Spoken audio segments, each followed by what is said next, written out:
네, 여러분 안녕하십니까. 연구만 토크쇼 직설 시작하겠습니다. 저는 임종윤입니다.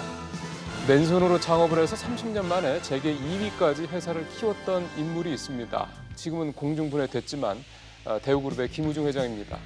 김우중 회장이 어제 향년 83세를 일기로 별세를 했습니다. 여러 가지 표현들이 많죠. 셀러리맨 신화의 주인공, 세계는 넓고 할 일은 많다라는 이 말로 청년들은 물론 기업들에게도 해외 진출의 꿈을 키워줬습니다. 또 실제로 그 모범 사례가 되기도 했습니다. 하지만 20년 전인 외환위기를 정점으로 해서 급격하게 그룹의 위세가 기울었고요. 결국 공중 분해되는 비운의 주인공이 되기도 했습니다. 김우중 회장만큼 공과 또 과가 극과 극으로 엇갈리는 기업인도 참 찾아보기 힘들 것 같습니다. 오늘 직설에서는 한 시대를 풍미했던 기업인인 고 김우중 대우그룹 회장의 얘기를 좀 집중적으로 해볼 생각입니다. 그리고 저희가 지금 미리 양해 말씀을 드릴게요. 10시 20분쯤 해서 고용노동부에서 주 52시간 보완대책 발표가 됩니다. 이때 서울청사에서 한다고 그러는데 서울청사를 좀 LTE로 연결을 해서 이재갑 장관의 브리핑 내용을 좀 잠시 들어보는 시간 준비를 좀 하고 있습니다. 잠깐 중간에 방송이 끊기는 거 양해해 주실 바라겠습니다. 자, 샵 3698로 오늘도 여러분들의 말씀 듣도록 하겠습니다. 오늘 세 분의 패널 모셨습니다. 제 오른쪽으로 데일리한 이종근 논설실장 모셨습니다. 어서 오십시오, 실장님. 네, 안녕하십니까. 왼쪽으로 참 오랜만에 모셨네요. 시사저널 소종섭 편집국장 모셨습니다. 어서 오십시오, 국장님. 반갑습니다. 예, 이분도 오래간만입니다. 박연미 평론가 나오셨습니다. 어서 오십시오. 안녕하세요. 예, 이 세 분과 함께 오늘 김우중 대우그룹 회장 얘기를 좀 나누어 보겠습니다. 먼저 어제 그 빈소에 상당히 많은 사람들의 발길이 이어졌다고 합니다. 이 소식부터 먼저 좀 영상으로 보시겠습니다. 김우중 전 대우그룹 회장은 어젯밤 자신이 세운 아주대병원에서 가족들이 지켜보는 가운데 별세했습니다. 1999년 대우그룹이 해체된 지 20년 만입니다. 베트남에 주로 머물다가 지난해 말 지병 악화로 귀국해 장기 입원해온 김 전 회장은 따로 연명 치료를 받는 건 거부한 걸로 알려졌습니다. 경제계는 김 전 회장이 산업화 시절 한국 주력 산업의 내실을 다지고 글로벌화를 선도한 주역이었다며 애도했습니다. 빈소엔 옛 대우그룹 임직원을 비롯해 경제계 인사들 발길이 이어졌습니다. 조금 줄였으면은 대우가 해체 안 하고도 되지 않았을까. 별로 그렇게 세상 사람들이 인정을 안 해주는 것 같아서 그래서 제가 마음이 좀. 우리 한국 경제가 오늘날 이 정도 수준까지 올라오는데 매우 큰 공헌을 하신 분이죠. 1936년 대구에서 태어난 김 전 회장은 만 30살에 대우를 창업한 뒤 옛 공산권은 물론 아프리카 오지에서까지 사업을 벌이며 대우를 한때 재계 2위까지 올려놨습니다. 하지만 외환위기로 부실이 드러난 그룹이 해체된 뒤 해외로 떠나 낭인 생활을 해야 했습니다. 2014년엔 그룹 해체가 당시 정부 관료들의 정치적 판단 오류였다고 주장해 다시 주목받기도 했습니다.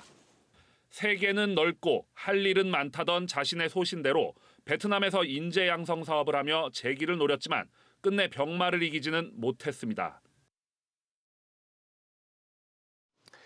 예, 오늘 모신 저희 세 분의 패널이 다 이제 경제 쪽에서 특히 또 이렇게 또 언론인 생활을 하셨던 분들이시기 때문에 아마 직접적으로 이렇게 인터뷰도 하거나 기사 쓰신 경험들이 많으실 것 같아서요. 오늘 첫 질문 이렇게 좀 드려볼까 합니다.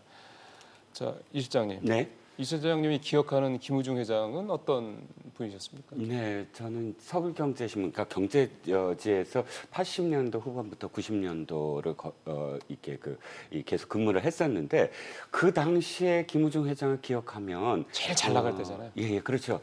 다른 그런 이 현대그룹 정주영 회장이라든지 또는 삼성그룹의 이건희 회장과 좀 비교를 했을 때 이병철 회장 예. 창업주를 비교를 하면 굉장히 적극적이었다. 그러니까 기자들을 만나는 것을 두려워하지 않았고 물론 워낙 해외 출장이 많아서 기자들의 어떤 접촉면이 이렇게 많지는 않았지만 그 당시는 해외 출장보다도 무언가 말하고 싶은 게 참 많았어요. 그래서 책도 냈고 책도 맞아요. 사실은 세계는 넓고 할 일은 많다라는 것도 사실은 말하고 싶은 게 많았거든요. 그리고 그걸 담은 것이고 또 그 다음에 장기표 이 운동과 그러니까 예. 당시 노동운동가 장기표라든지 혹은 도올 김용옥 예. 선생이라든지 혹은 뭐 이문열 소설가라든지 이런 사람들과 같이 해외여행을 하면서 서로 대담을 나누는 그런 프로그램들이 한참일 때였어요. 그러니까 그 모습은 뭐냐면 내가 이제는 뭔가 이제 그 전문 경영인으로서 또 사회가 급변하던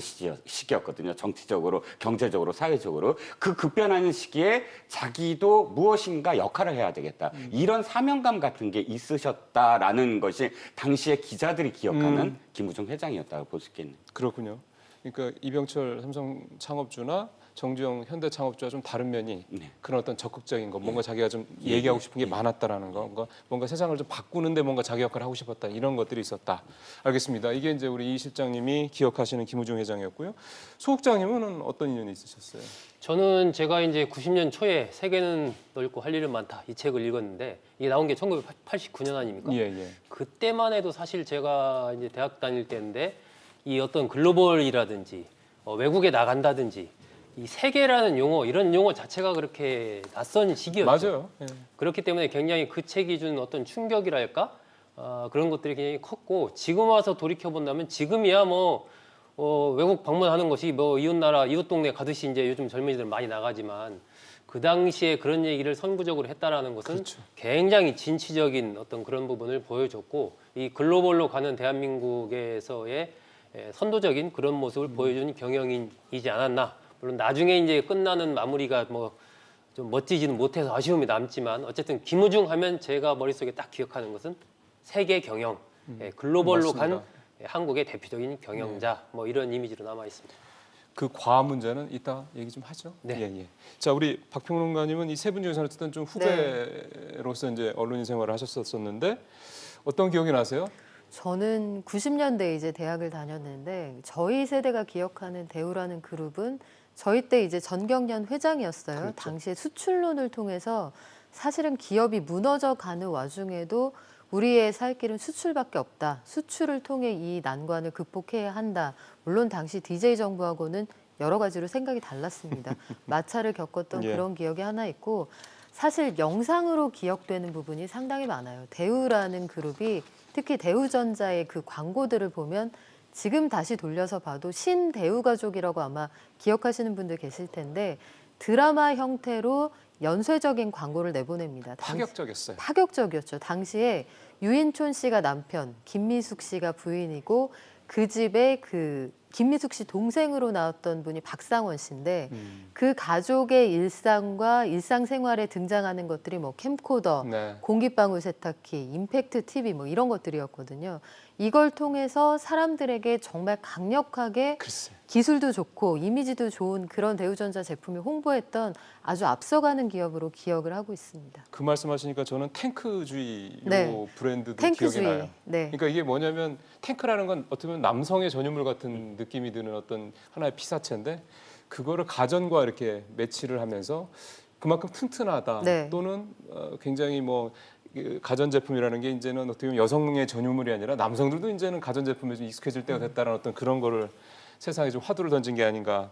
사실은 뭐 저는 그런 생각까지 좀 해봤는데 어쨌든 이 세 분이 기억하시는 조금 시기의 차이는 좀 있습니다만 세 분이 기억하는 김우중 회장의 어떤 모습들은 이런 거였습니다.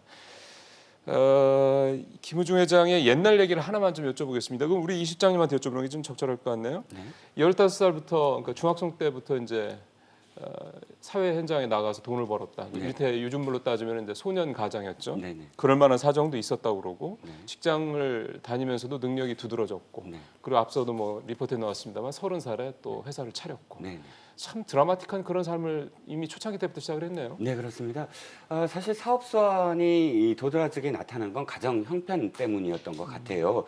워낙에 부친이 굉장히 유명하신 분이고 농경제대도 나오시고 또 제주도 지사까지 하신 분인데 납북된 상황이었고요. 또 장남인 10대 중반에서 장남인 김우중 회장이 집안을 전부 다 책임져야 되는 어떤 상황이었답니다. 그런데 그때 어떻게 집안을 이제 또 챙기면서 자기 어떤 학업을 할까라는 네. 고민을 했던 첫 번째가 신문 배달이었어요. 근데 그때는 딱 떠오르는 게 개인이 그냥 신문 배달 했겠구나 했을 텐데 그게 아니라 대우가 아예 사업으로 만들었던 것 같아요. 거의 보급소 차원으로.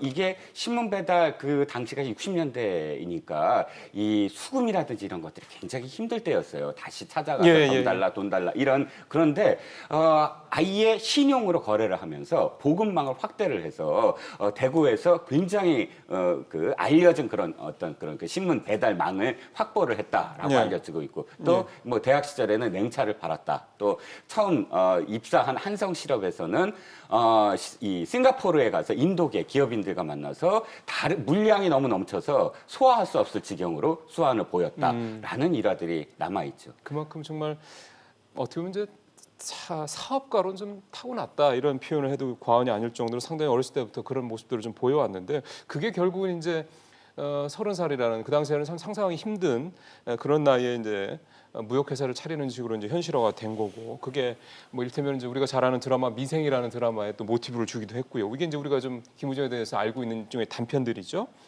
김우중 회장의 공 얘기를 좀 저희가 좀 해봐야 될 것 같습니다. 첫 번째는 수출 얘기를 안 할 수가 없습니다. 아까 우리 소국장께서도 세계 경영 얘기를 하셨는데 세계 경영이 사실 어떻게 보면 좀 구체화된 게 수출 아니겠습니까? 그렇습니다. 김우중 회장이 수출에 이렇게 처음부터 꽂혔던 이유가 있을 것 같습니다. 결국 이제 김우중 회장 하면 이제 우리나라 고도 성장기를 대표하는 상징하는 그렇죠. 그런 인물이고 처음부터 이제 김우중 회장은 우리가 이 안에서 내수 중심으로 이렇게 할 게 아니고 세계를 무대로 장사를 해야 된다 이런 생각을 강하게 이제 가지고 있었던 것이죠. 그래서 이 대우 실업을 처음에 한 자본금 500만 원으로 설립을 하고 나서 그리고 나서 이 한 10년도 안 돼서 이 수출 1위를 기록을 계속 하게 돼요. 그러면서 15년 창립 15년 만에 재계서열 4위까지 올라서거든요. 이러한 바탕에는 결국 이제 아까 그 이종근 실장께서 신문 배달 얘기를 했지만 어렸을 때부터 가지고 있었던 탁월한 그런 마케팅, 경영 감각 이런 것을 바탕으로 회사를 설립하고 나서 이 해외를 무대로 직접 해외의 그 국가의 수반이라든지 기업 회장이라든지 직접 만나서談판을 하면서 거기에서 이 화섬을 바탕으로 시작을 해가지고 점점 이렇게 영토를 넓혀 나가는 이러한 방식의 어떤 경영 전략을 써가면서 그야말로 급성장을 하게 되죠. 물론 그 막후에는 이제 그 당시 박정희 대통령과의 여러 가지 남다른 관계, 그러니까 흔히 말하는 권원 정경유착이라고 할 수 있죠. 이제 그런 부분도 윗바탕에 물론 있었지만은 그런 것을 제외한다고 하더라도 이 김우중 회장의 탁월한 어떤 결단력과 경영 감각, 해외 글로벌 감각 이런 것들이 뒷받침되면서 그야말로 급성장을 하게 되죠. 이 얘기 조금 더 해봤으면 좋겠습니다. 박영민 평론가님. 그러니까 뭐 한때는 뭐 300몇 곳에 뭐 현재 지사를 설립할 정도였고 물론 한 나라에 하나씩은 아니니까 뭐 심지어는 그 당시만 해도 80년대 초만 해도 아직 공산국가들이 여전히 있을 때였지 않습니까? 냉전이 아직 끝나지 않았을 때니까 그때는 뭐 그런 나라까지 들어가서 수출을 할 정도로 그랬다면서요? 네, 그래서 민간 외교관이라는 평가를 받기도 했는데 실제로 연역을 좀 보면 67년에 이제 대우를 설립을 하고 나서 75년이 되면 이 대우라는 종합 상사가 어느 정도의 기능을 하냐면 우리나라 중소기업들의 해외 수출 창구가 돼요. 일종의 코트라 같은 역할을 한 거냐? 지금으로 보면 코트라 겸 상사를 합쳐놓은 그런 기능을 할 정도로 회사가 커지는데 설립하고 나서 쭉 수출 시장을 개척해가는 그 과정 자체가 한편의 드라마입니다. 예컨대 내복 원단 이런 것들을 인도, 미국 이런 시장으로 판매하기 시작을 하는데 앞서 앵커께서 말씀하신 것처럼 이 수주를 워낙 잘하다 보니까 물량이 달릴 정도로 그런 상황이 되고요. 전체적으로 그 회사를 키워가는 과정들이 뭐 상당히 드라마틱한데 일단 보면 73년에는 영진토건을 인수해서 대우 개발로 간판을 바꿔 달고요. 무역 부문인 대우 실업하고 이 합쳐서 그룹 대우, 모기업 격인 대우를 세우게 됩니다. 또 이후 76년에는 옥포조선소를 대우 중공업으로 만들게 되고요. 또 74년에는 그 대우전자하고 이후에 대한전선까지 합쳐서 회사의 대우전자의 어떤 모태를 만들게 되는데 이런 기반을 바탕으로 해서 해외에 300개가 넘는 지사를 만들게 되고요. 국내보다 해외에서 고용한 직원이 더 많을 정도로 국내외 직원의 숫자를 합치면 30만 명에 이를 정도로 정말 놀라운 규모로 성장하는 그런 기업이 되죠. 그래서 한때 대우그룹이 해체되기 직전에는 국내 재벌 서열 2위까지 올라갑니다. 지금 잠깐 우리가 세계경 얘기를 좀 하고 있습니다만은 이게 이제 결정체라고 한 단어로 요약하는 게 세계 경영인 거잖아요. 네. 그러니까 분명히 뭐 해체되기 전까지는 이 세계 경영이라는 게 분명히 어떤 그 외형적으로도 그렇고 뭐 내실은 좀 따져볼 필요가 있습니다. 하여간 두드러진 건 사실인 것 같습니다. 네. 지금 우리가 가장 자랑스러워하는 세계적인 브랜드가 삼성이잖아요. 그렇죠. 그런데 그 삼성이 세계적인 브랜드가 된 건 몇 년 안 돼요. 그보다 훨씬 더 앞서서 80년도에 해외에 나가보신 분은 이미 어마어마하게 프라이드를 가진 게 대우라는 브랜드예요. 제가 1990년대 중반 정도에 우즈베키스탄을 출장에 갔었습니다. 네. 그때 저한테 지나는 우즈베키스탄 시민들이 뭐라고 물어보냐면 다이우? 라고 물어봐요. 그게 다이우? 무슨 다이우. 그게 다이우? 대우라는 말에 대우를 그 나라에서는 이제 다이우라고 이제 표현을 하는데 즉 당신이 한국인이냐라고 묻는 것을 까레스키냐고 그러니까 고려인이라고 표현하는데 까레스키냐고 묻는 것 이전에 아예 다이우냐고 물어봐요. 그러니까 다이우 그러면 한국이다라는 게 아예 등식이 돼 있는 그런 상황이었고 거리에 지나는 차가 거의 다 대우차였어요.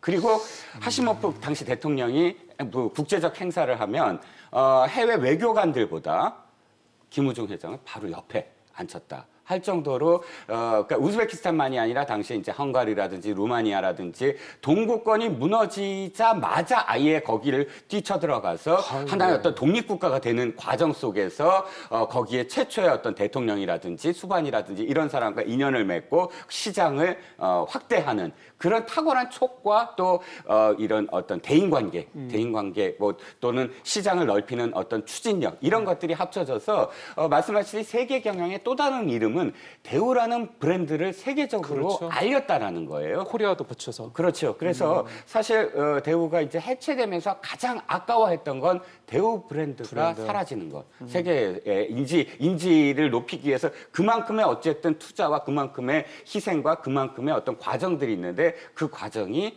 사라지게 된 것. 그것을 가장 안타까워했죠. 이게 예. 대략 보면은 우리나라 재벌들의 그 창업해서 성장하는 걸 보면 한 4가지 유형으로 나눌 수가 있어요. 예. 일단 이제 삼성이라든지 뭐 LG, GS 이런 쪽은 그 창업자의 선대부터 이미 엄청난 이제 부자, 지주였다. 토지 자본가들이었고 예. 그 토지 자본가들이 이제 산업이 변화하면서 산업 자본으로 성공적으로 이렇게 잘 변모해간 그런 유형이 하나가 있고 두 번째는 그야말로 무일푼에서 이제 오늘날의 재벌을 일군 그런 인물들이 있습니다. 맨바닥형이나 이를테면. 예, 그렇습니다. 이제 김우정 회장도 그런 인물 중에 대표적인 하나였고 이제 그다음에 롯데 신격호 회장 같은 정주영 회장도 마찬가지고. 예, 정주영 회장도 마찬가지고 이제 그런 범주에 들어가는 무일푼으로 불을 일군 이런 분들이 하나가 있고 세 번째가 이제 한국 전쟁과 해방 이후 이런 걸 거치면서 뭐 적산이라든지 전쟁 와중에 그런 것을 불화받는다든지 그 기회를 틈타서 이제 재벌로 성장한 이런 기업들이 있죠. 이제 뭐 한화라든지 그런 쪽이 이제 거기에 해당이 되는 거고 마지막으로 이제 IT 붐을 타고 이제 신흥 요즘에 예. 성장한 뭐 미래에셋이라든지 네이버라든지 뭐 넥슨이라든지 이런 데가 이제 그렇게 해당이 되겠죠. 이 김우중 회장의 성장사는 그런 측면에서도 어쨌든 자본금 500만 원이라는 그 30살 때 정말 그 맨주먹으로 시작해서 그러니까요. 재계서열 2위까지 올라갔던 그런 신화적인 또 그런 맥락이 있습니다. 그러니까요. 그러니까 그 사실은 저희가 워낙에 압축 성장을 우리가 보통 표현을 하죠. 빠른 시간 내에 급격한 성장을 하는 거에 익숙한데 그거에 대한 폐해를 사실은 지금 저희가 요 최근 몇 년 새에 좀 느끼고 있고 어떻게 보면 그의 상징적인 회사가 바로 이제 대우라는 이 회사를 대우라는 이 그룹을 얘기할 수 있는 게 아닌가 생각이 좀 듭니다. 지금 이재갑 고용노동부 장관이 서울청사에 브리핑장에 좀 들어왔다고 하는데요. 이제 멘트를 시작하면 바로 넘기는 걸로 하고요. 예, 그러면 카메라를 좀 넘기도록 하겠습니다. 예. 네. 지금부터 주 52시간제 안착을 위한 정부 보완 대책 주요 내용을 말씀드리겠습니다. 50에서 299인 기업에 대한 주 52시간제 시행이 20여일 앞으로 다가왔습니다. 그동안 정부는 전국 지방노동관서의 노동시간 단축 현장 지원단을 통해 준비에 어려움이 있는 중소기업에 1대1로 맞춤형 해법을 제시하는 등 최선을 다해 지원해 왔습니다. 막막해하던 상당수의 기업들이 교대제 개편, 신규 채용, 업무 효율화 등 방안을 마련하고 인건비, 시설 투자비 등 각종 정부 지원 제도를 활용하여 새로운 일하는 방식과 문화를 만들어 나가고 있습니다. 하지만 중소기업의 특성상 준비가 어려운 것도 현실입니다. 원화적 구조 등으로 인해 업무량을 자율적으로 통제하기 어려운 경우가 많고 업무 효율화 등을 통해 생산성을 높이는 데도 대기업보다 더 많은 시간을 필요로 합니다. 50에서 299인 중 아직 주 52시간제 준비를 완료하지 못한 기업이 40%가 넘고 이 중 약 40%는 연말까지도 준비가 어렵다고 합니다. 준비 못하는 기업의 절반은 인건비와 구인난으로 신규 채용에 애로를 호소하고 있습니다. 이러한 점을 감안하여 정부는 지난 2월 경사노위에서 노사정이 합의한 탄력근로제 개선안을 토대로 10개월간 입법을 위해 노력해왔습니다. 그러나 정기국회가 어제자로 종료되면서 보완 입법 가능성이 더욱 불투명해진 상황입니다. 50에서 299인 기업에 대한 법 시행이 20일밖에 남지 않은 시점에서 현장 불확실성 해소와 주 52시간제의 조기 안착을 위해 정부가 행정적으로 취할 수 있는 잠정적 보완 조치를 마련하는 것이 불가피한 상황이 되었습니다. 그럼에도 불구하고 정부 보완 조치는 한계가 있는 만큼 주 52시간제의 안착을 위해서는 국회의 보완 입법이 반드시 필요합니다. 다시 한번 노사정이 합의한 탄력근로 법안 등 보완 입법을 조속히 통과시켜 주실 것을 간곡히 요청드립니다. 정부도 이를 위해 최선의 노력을 다하겠습니다. 정부 보완 대책 주요 내용을 간단히 말씀드리면 우선 정부는 중소기업이 차질 없이 준비할 수 있도록 1년의 계도 기간을 부여하겠습니다. 시행규칙 개정을 통해 특별 연장 근로 인가 사유를 확대하되 노동자 건강권이 훼손되는 일이 없도록 지도하겠습니다. 그 밖에 관계부처 간 협조를 통해 업종별 특성을 고려한 세부 지원 대책도 마련하겠습니다. 계도 기간 내에 국회에서 보완 입법이 이루어진다면 보완 입법의 수준과 내용을 감안하여 정부가 추진 중인 대책들을 전면 재검토하겠습니다. 만약 계도 기간 종료 시까지도 입법이 완료되지 않을 경우 경제 상황, 기업 규모별 근로시간 단축 추이 등을 고려하여 추가적인 대책 여부를 판단하겠습니다. 보완 대책 세부 상세 내용을 상세히 설명드리겠습니다. 보완 대책은 주 52시간제 취지를 훼손하지 않는 범위 내에서 현장에서 가장 많이 제기된 애로사항 해소에 중점을 두어 마련하였습니다. 먼저 50에서 299인 기업에 1년의 계도 기간을 부여하겠습니다. 계도 기간은 단순히 처벌이나 단속이 유예된다는 의미가 아닙니다. 법을 지키기 위한 시간이 조금 더 필요한 기업에 준비 시간을 좀 더 주는 것입니다. 둘째, 계도 기간 내에 기업들이 최대한 신속하게 준비를 완료할 수 있도록 총력을 다해 지원하겠습니다. 정부는 노동시간 단축 현장 지원단을 통한 1:1 밀착 지원을 통해 기업의 준비를 최대한 지원하겠습니다. 생산성 향상을 위한 일터 혁신 컨설팅도 확대하겠습니다. 노동시간 단축을 위해 신규 채용이 필요한 기업에는 구인구직 매칭을 최우선 지원하고 일자리 함께하기 사업을 통한 신규 채용 인건비와 기존 재직자 임금 보전 지원도 확대하겠습니다. 모범적으로 노동시간을 단축한 기업을 선정해 장려금을 지원하는 노동시간 단축 정착 지원 사업도 신설해 우수 사례를 적극 발굴하고 확산해 나가겠습니다.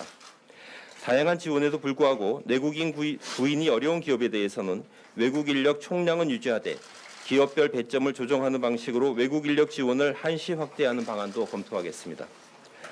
셋째, 현행 제도 하에서 법을 준수하기 어려운 불가피한 상황을 해소하기 위하여 근로기준법 시행규칙 개정을 통한 특별 연장근로 인가 사유를 확대하겠습니다.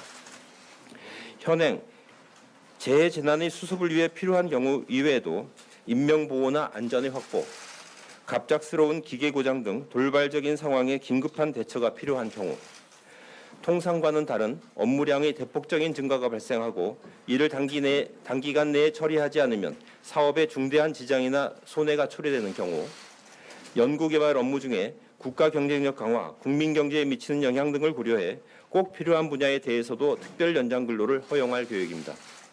다만 탄력 근로제 관련 노사정 합의 시에도 노동자의 과로 방지와 건강 보호를 고려했던 취지를 살려 특별 연장 근로 인가 사유는 확대하되 노동자의 건강권 보호에 만전을 기하겠습니다. 필요 최소한의 기간에 대해서만 특별 연장 근로를 인정하고 사업주가 적절한 건강권 보호 조치를 강구하도록 지도해 나가는 한편 모니터링 점검도 실시하겠습니다. 오늘 바로 근로기준법 시행규칙 입법 예고 절차에 착수하여 최대한 빠른 시간 내에 제도가 시행될 수 있도록 하겠습니다.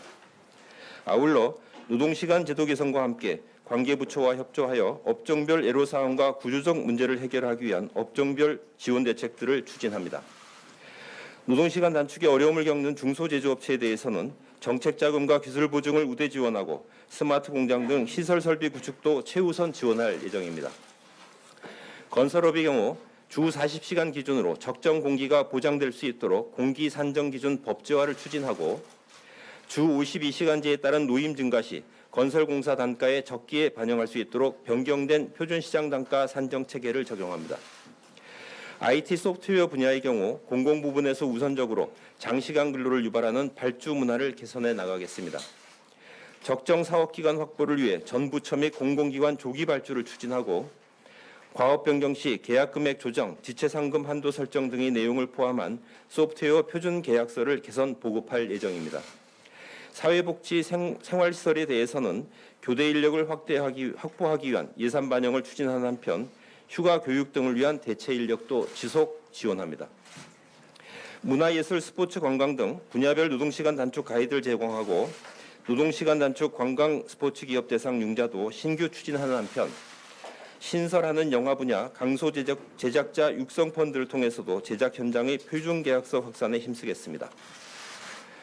작년 7월 300인 이상을 시작으로 주 52시간제가 시행된 지 1년 반이 지났습니다. 처음에는 우려의 목소리도 많았지만 300인 이상에서는 큰 무리 없이 주 52시간제가 정착되고 있습니다. 불필요한 회의 야근이 줄어들고 퇴근 후 가족과 함께하는 시간이 늘어나는 등 노동자들이 생활 패턴 변화도 나타나고 있습니다.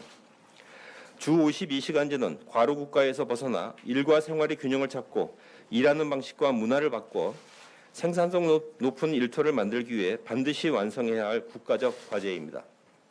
정부는 확고한 의지를 갖고 주 52시간제가 하루라도 빨리 현장에서 안착될 수 있도록 최선의 노력을 다하겠습니다. 오늘 발표한 정부 보완 대책도 주 52시간제가 성공적으로 안착될 수 있게 하기 위한 필요 최소한의 조치임을 말씀드립니다.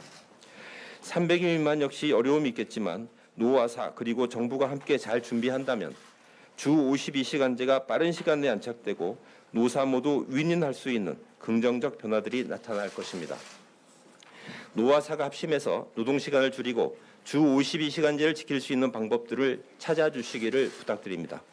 정부도 할 수 있는 모든 범위에서 최대한 노력하겠습니다. 다만 주 52시간제의 조기 안착을 위해서는 법률 개정을 통한 제도 개선이 꼭 필요합니다.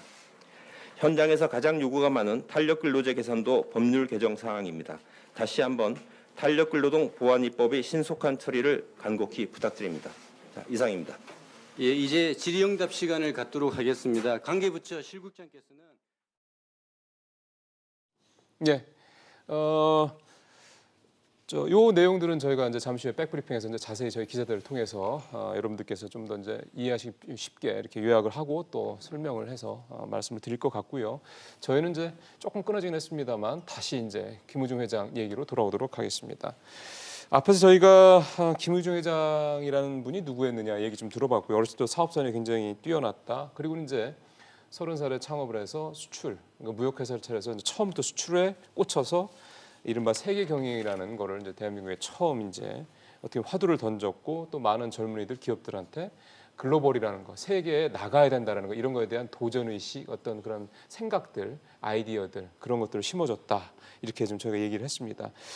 시간이 저희가 좀 많지는 않기 때문에 이제 우리 김우중 회장 고인의 그러니까 김우중 회장이 대한민국 경제에 이렇게 보여준 어떤 공적인 측면을 한번 좀 정리를 하고 다른 얘기로 좀 넘어가야 될 것 같습니다. 이거 우리 소국장께서 먼저 좀 말씀해 주시면 좋겠습니다. 어떤 걸 우리 대한민국 경제에 좋은 쪽으로 영향을 미친다고 보세요? 경제와 관련해서 본다면 역시 그 당시에 이제 삼성이나 LG 쪽은 뭐 제조업이라든지 건설업 이런 쪽에 이제 주력을 했던 반면 이 김우중 회장이 이끌던 대우는 무역을 중심으로 한 세계 경영, 공격 경영 이쪽으로 나갔던 거 아닙니까? 예. 지금은 그게 보편화됐어요. 세계 경영이라는 게 글로벌 자체가 지금 하나의 시장이 됐으니까. 예. 근데 그 당시만 해도 80년대 정도만 해도 이런 화두를 일찍부터 들고 나와서 세계 시장을 그렇게 개척했다라는 것. 선도자. 굉장한 선도자였죠. 그러니까 해외 법인 자체를 우리나라에서 처음으로 1969년에 처음 만든 거 아닙니까? 해외 법인, 해외 지사 자체를 그렇게 하고 나서 또 99년도에 대우가 그렇게 몰락했을 당시에도 이미 해외에 뭐 360개가 넘는 지사가 있을 정도. 그 정도라면 사실은 모든 해외 모든 나라에 다 있었다라고 봐야 되거든요.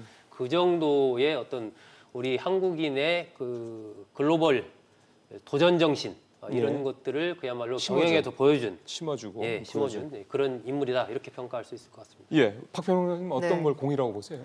사람들이 왜 의식주가 해결이 안 되면 그 다음에 비전을 보기가 어렵단 말이죠. 그런데 김우중 전 회장이 대단한 점은 이분이 가지고 있었던 과도 분명히 있습니다만 1967년에 대우를 세울 때 그 시점이면 우리나라 GDP가 150불도 안 되던 시절이에요. 그러면 밥상에 고기 반찬도 상상하기 어렵던 시절인데 국민들의 시야를 넓혀줬다는 그렇죠. 거. 그 67년이면 박정희 대통령이 재선에 성공했던 그 시점입니다. 아직까지 정치나 사회 구조도 굉장히 후진적이었고 우리나라가 남의 나라가 뭘 해서 먹고 사는지까지 들여다볼 여력이 없을 때였거든요. 근데 그분은 이미 세계를 본인의 시장으로 삼았다는 점. 그 시제. 글로벌 기업의 효시라는 점은 뭐 부정하기 어려울 것 같고요. 뿐만 아니라 이 대우라는 회사가 당시 수많은 청년들에게 주었던 꿈, 예. 그리고 나아가서는 예. 이 소위 노동운동이 한참 탄압을 당하던 시절에도 소위 386 운동권들 100명 이상을 채용을 해서 그때 당시에 어느 쪽으로 배치를 하냐면 당신들이 노조운동을 하면서 그 문제점을 찾아내던 그 정신을 가지고 기업 운영에서 문제가 되는 걸 찾아내서 개혁해라. 그 외부에서 그 긍정적인 영향을 주는 일종의 백신 같이 활용을 하게 되는데 그때 당시에 대우자동차의 노조위원장을 했던 분이 바로 지금 여당의 원내대표를 지냈던 홍영표 의원 이런 분들이 당시에 김우중 회장하고 인연을 맺었던 그런 분들입니다. 그런 식으로 사람을 뽑아서 쓰는데 출신 성분이나 아니면 그 선입관 이런 것들을 배제하고 능력 우선주의. 그렇죠. 적재적소에 사람을 배치하고 이런 것들 또한 이분이 가지고 있었던 큰 자산이 아닐까 싶습니다. 그러니까 인재 적용도 일반적인 경영자들의 생각과는 좀 다르게. 그렇죠. 요즘도 써먹을 수 있는 충분히 그런 인재 등용 방식이네요, 참. 예. 자, 우리 시장님은 공을 뭐라고 보세요? 두 가지로 저는 요약하고 싶은데요. 첫 번째는 지금의 세대가 돌아봤을 때 무엇과 무엇이 결합했다라고 이야기하잖아요. 산업화와 민주화가 결합해서 지금의 세대가 됐다. 지금의 시대를 이루었다. 이 산업화 시대를 상징할 수 있는 그러네요. 그런 인물이라고 저는 그냥 종결시키고 싶어요.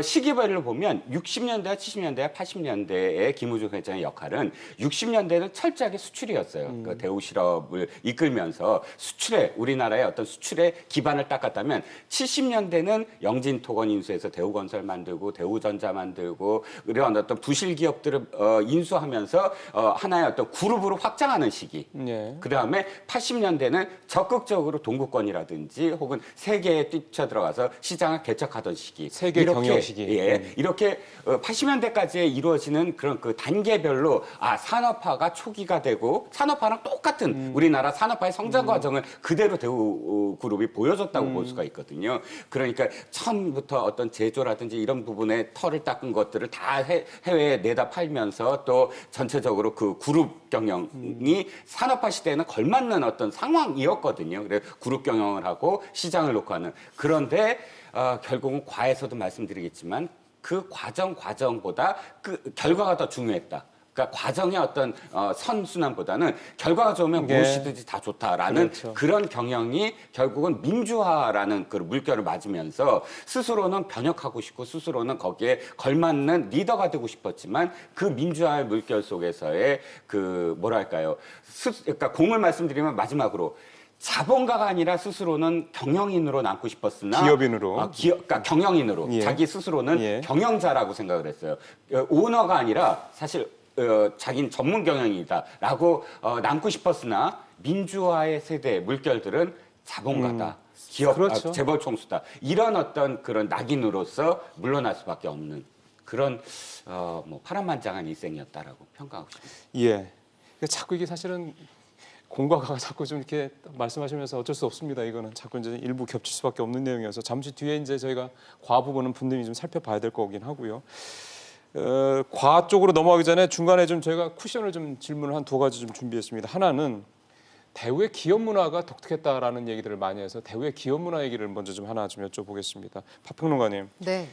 대우가 해체가 된 99년 이후에 그 대우에 있던 수많은 이제 뭐 직원들도 있겠지만 사실 임원급들, 사장들도 이런 분들도 있잖아요. 이런 분들이 이제 상당히 또 많은 분들이 다른 기업으로 또 분산돼서 이렇게 또 자리를 찾아간 분들도 많이 있을 텐데 직원들도 그렇겠고 그분들이 상당히 대우라는 아까 대우맨이라는 말씀하셨지만 이 대우라는 거에 대한 그 자존심, 자신감 뭐 이런 것들이 굉장히 문화적인 측면에서도 있었다면서요? 대우 문화 뭐 이렇게요? 그렇죠. 대우 가족이라는 단어가 광고에도 등장을 하고 그러네. 그분들 사이에서도 빈번하게 썼던 말인데 아마 영화 국가부도의 날을 보셨다면 대우까지도 위험합니다.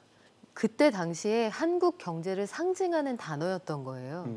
내가 대우에 다닌다는 건 우리나라에서 가장 앞서가는 기업에 몸담고 있다. 이런 의미였고 김우중 회장의 경우에는 과거에 그 옥포조선소, 대우조선해양에서 그 대규모 분규가 있었을 때 근 2년을 거기서 숙식을 맞아요. 같이 맞아요. 하면서 노동자들을 설득하고 그렇죠. 그러니까 그분들을 쳐내는 게 아니라 거기에서 접점을 찾고 가능한 한 노조의 입장을 좀 반영해 주려고 했던 그런 기업 문화를 가지고 있거든요. 그것도 참 오너 출신이 쉽지 않은 겁니다. 쉽지 않죠. 그리고 네. 앞서 말씀을 드렸습니다만 그 당시 대우자동차 노조위원장을 지냈던 현 홍영표 의원의 경우에는 불법 시위 주도 혐의로 그 수배령이 내려져 있는 상태였어요. 그러면 경찰에게 그 수배가 됐다. 그럼 무조건 잡혀가는 건데 그렇죠. 당시에 그 노조들이 분규하는 그 현장을 어떻게 빠져나가게 되냐면 김우중 회장이 자신의 차에 태워서 숨겨서 밖으로 빼내줍니다. 사실은 회장이 회사에서 일 못하게 하고 분규를 주도하는 노조위원장과 그 정도의 어떤 정서적 교감을 예. 갖기가 상당히 어렵죠. 그렇죠. 지금도 마찬가지인데 당시에는 노조 활동을 굉장히 그 이념적으로 바라보던 시기잖아요. 근데 그 시기에 노조위원장을 그렇게 도와줄 수 있는 마인드를 갖고 있는 경영자였다면 아마도 노조 측에서 싸우면서도 정이 들었을 거란 말이죠. 대우그룹에 다닌다는 자부심 예. 더하기 우리 회장은 다른 회사 회장님하고 예. 다르다. 이런 정서적인 교감도 분명히 있었기 때문에 대우만의 문화가 존재했던 것으로 그러니까요. 보입니다.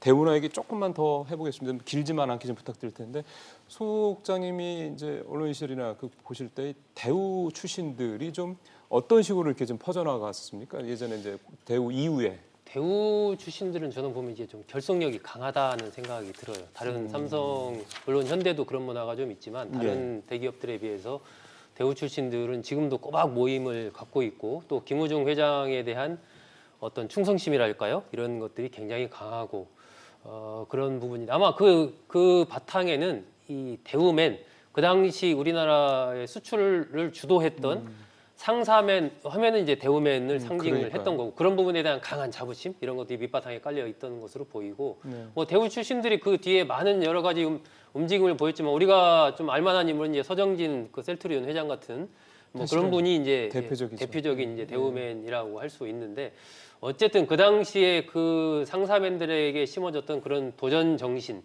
공격 정신 예. 이런 DNA가 현재 대한민국의 글로벌 10위 경제 강국으로 성장한 하나의 뭐 밑바탕으로 자리하지 않았나 하는 생각이 듭니다. 공인데요, 그거는. 공입니다.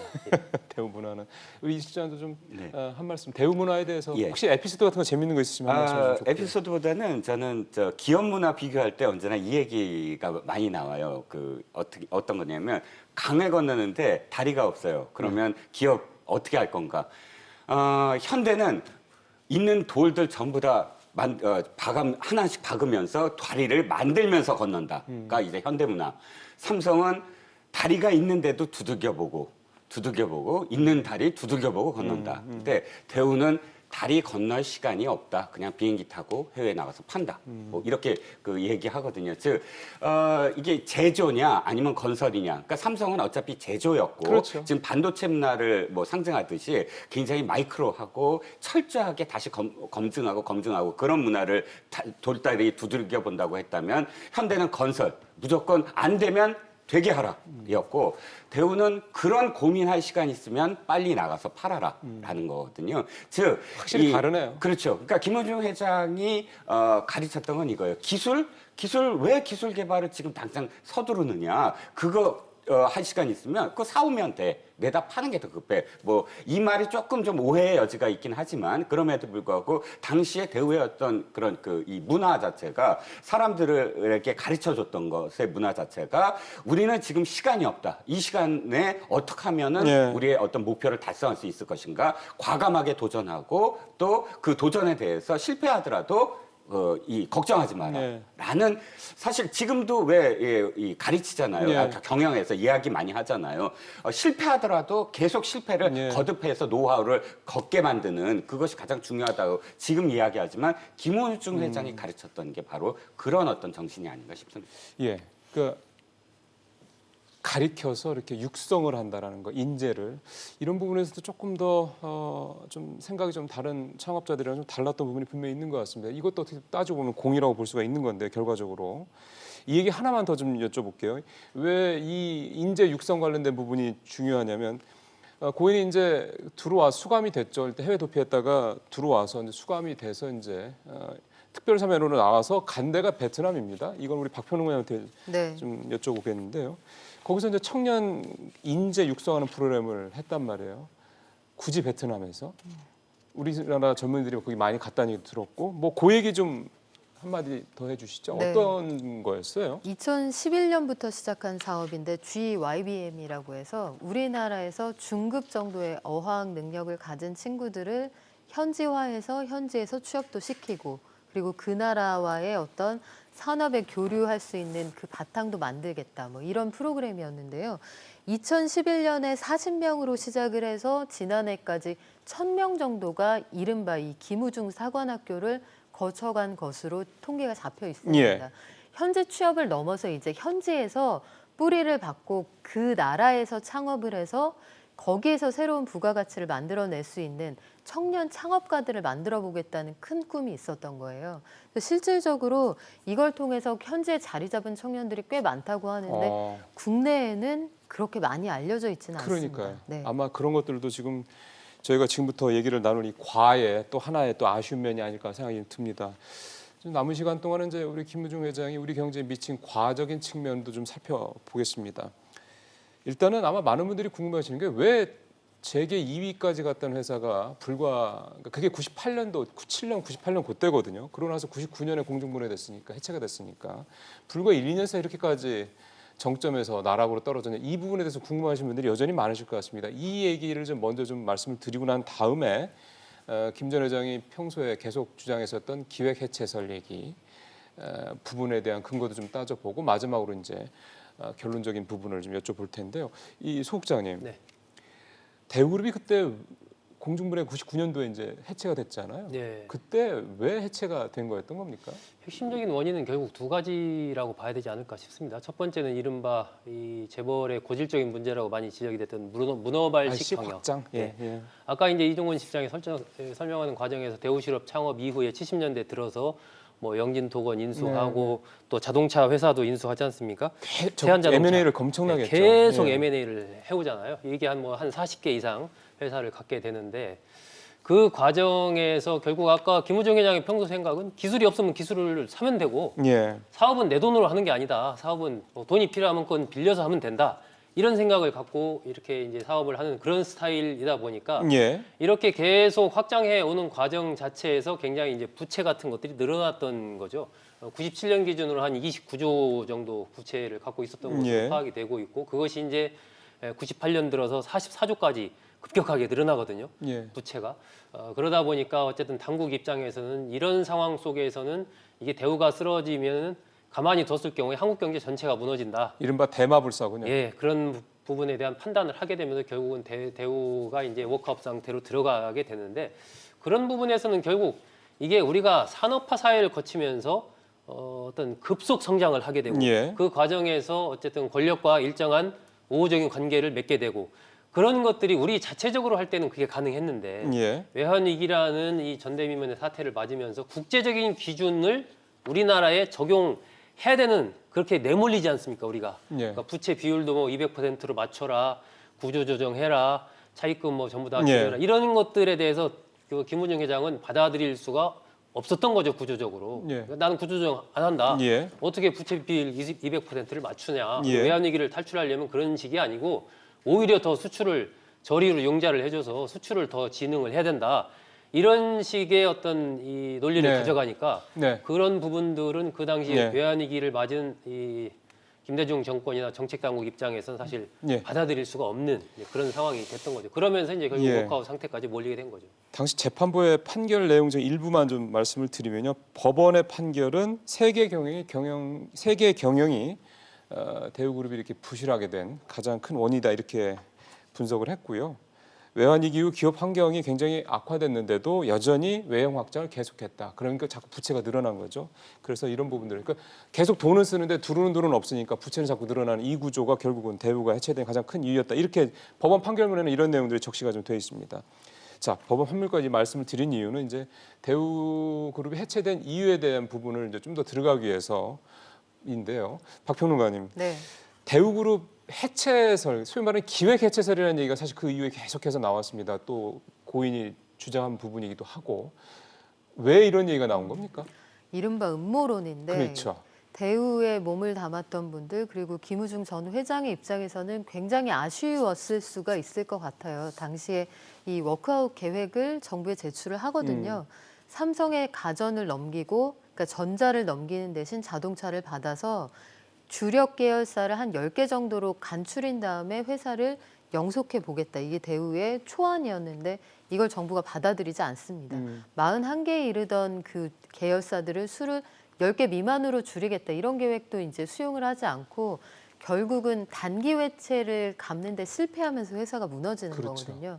그러니까 나라에도 외화가 없었고 대우도 더 이상 그 외화 차입한 것들의 만기를 연장할 수 없었고 이런 상황이 되다 보니까 대우 입장에서는 아마 이런 생각을 했던 것 같아요. 나라에서 좀 보증을 서서 우리에게 급전을 좀 당겨주면 예. 우리가 이 고비를 넘기고 사이즈를 좀 줄여서 혹한기를 지나갈 수 있었을 텐데 이런 생각을 했겠지만 예. 사실 당시 대우가 가지고 있었던 그 재무 구조를 보면 이른바 최근에 갭 투자하고 비슷한 거예요. 갭 투자라는 게 남의 돈 꿔서 전세 끼고 집을 산 다음에 집값이 올라야 돈이 남는 거잖아요. 근데 당시의 상황을 보면 세계 시장이 그렇게 좋지 않았는데 맞아요. 예. 차입 경영을 해서 세계 시장이 나아지고 수출을 많이 하면 여기서 남는 돈으로 차입금을 갚고 이런 네. 생각을 하고 있었지만 그 구조가 예상대로 흘러가지 않았던 예. 거죠. 예. 그러니까 대우 입장에서는 아쉽겠지만 아마 당시 관료들은 상징적으로 국제통화기금이 원하는 어떤 워크아웃의 대표, 구조조정. 모범 사례로서 좀 보여줄 필요도 있지 기업 않았을까 구조조정에. 이런 예. 생각이 듭니다. 이 2014년에 김우중 회장이 아직도 세계를 놓고 할 일은 많다라는 회고록에서 이 부분에 대해서 밝힌 내용을 제가 잠깐 소개를 해드리면요. 대우한테 큰 문제가 있었던 건 아니다. 근데 수출 관련 금융이 막혔던 게 해체, 그러니까 부실의 가장 큰 원인 이렇게 얘기를 하고 있습니다. 대우그룹은 그 당시에 CP, 기업화음하고 회사채를 발행해 자금을 조달을 했는데 당시 정부가 CP 보유 한도를 제한하는 그런 정책을 폈죠. 그게 결국은 그룹 해체할 수 있던 이유다. 이렇게 얘기를 하고 있습니다. 이제 네. 그냥 이런 그 기업들의 상황을 잘 모르는 분들 입장에서 봤을 때는 김 회장의 말씀이, 김 회장의 이런 어떤 주장이 그럴 수도 있겠네 생각이 들 수 있습니다. 이게 이제 어떻게 보면 기획 해체들이 자꾸 뭔가 음모론이 나오는 이유이기도 한데요. 이 시장님 어떻게 보세요? 일단 김우중 회장이 강봉균 국장에게 당시에 경제수석에게 예. 경제수석에게 주장한 건 이거예요. 지금 500만 달러가 올해 돌아올 수 있다. 수출을만 하면 예. 그러면 일단 IMF 갚고 그 다음에도 500만 달러를 우리가 그 수출로서 벌어들이면 외환 보유고가 이제 다시 채워지지 않느냐. 간단하게 얘기하면 그건데 실질적으로는 그 해에 400만 달러가 들어왔어요. 그러니까 대우 김우중 회장의 말이 전혀 틀린 건 아니었어요. 아니다. 그런데 문제는 뭐냐면 그 당시에 정부는 그것을 베팅할 수가 없었어요. 그러니까 그 400만 달러가 들어오냐 300만 달러가 들어오냐에 대한 예측 가능하지 않았다는 그 얘기죠. 당시 상황이 그 당시 얼마나 상황이, 급박했길래. 그 당시 상황이. 그리고 결정적으로는 박 평론가 말씀처럼 IMF의 요구에서 무엇인가 액션을 취해줬어야 보여줘야 될 게 되는데 있었다. 그 30대 기업 중에 사실은 2위, 재계 2위 대우를 우리가 이렇게까지 했다라는 것을 보여줄 필요성이 분명히 있었다는 거예요. 그래서 그런 것들이 이제 맞물린 것도 있고, 근데 음모론 하나만 더 제가 좀 곁들이면, 물론 이 음모론이라고 너무 표현이 그렇지만 대우맨들이 생각하는 부분 네. 중에 하나가 정치 개입설이에요. 아까도 제가 말씀드렸지만 김우중 회장의 어떤 그 경영 스타일은 정치권의 수뇌부와 단판을 지어서 톱다운 방식으로 수주를 따고 하는 방식이 계속 연결되다가 87년 이후, 그러니까 민주화라는 시대가 맞으면서 이 박정희 대통령이나 전두환 대통령처럼 대통령 자체가 이거 해 해서 이걸 결정할 수 있는 상황이 아니거든요. 투명해지기 시작했고, 그러면서 김우중 회장은 대통령에 나갈 생각을 해요. 아, 그래요? 예, 92년도에 출마를 하려고 합니다. 그러면은 정주영 회장이 대선에 나갔던 그 이전에 이미 아닙니다. 그 해입니다. 그 해예요? 같이 나가려고 해요. 같이. 그래서 김대중, 김영삼, 정주영, 그러니까 김우중 그 사파전이 이루어질 뻔했어요. 뻔했군요. 예, 92년도에. 그때 당시를 그렇군요. 되돌아보면 상당히 급박했어요. 조선일보가 일면더불로 김우중 출마하고 터졌고, 근데 10월 25일이었는데 나흘 후 10월 29일 그걸 철회해요. 난 안 나간다. 당시 신문 기사를 보면 노태우 대통령이 걱정을 해요. 김우중 출마에 대해서. 이러면 우리 경제 어떻게 되느냐. 그 일면 톱을 보면 금융계가 막 채권 확보를 하려고 나서요. 이게 만약에 정치권에 나가면 대우그룹이라는 건 사실 2세가 없었어요, 당시에. 그렇죠. 그러니까 전문 경영인 체제로 가는데 이거 흔들리는 거 아니냐. 그리고 채권 확보에 나서고, 이런 것들이 또 부인이 굉장히 반대라고, 이런 것들이 사실 출마를 안 하게 되거든요. 근데 4년 후에 다시 이게 좀 설이 휩싸이는 게 이회창 후보를 지원했다. 그러니까 경기고 동문이었고, 이런 설 때문에 경기고 출신 기업가들이 굉장히 많은 탄압을 받았다라는 설이 돌아요.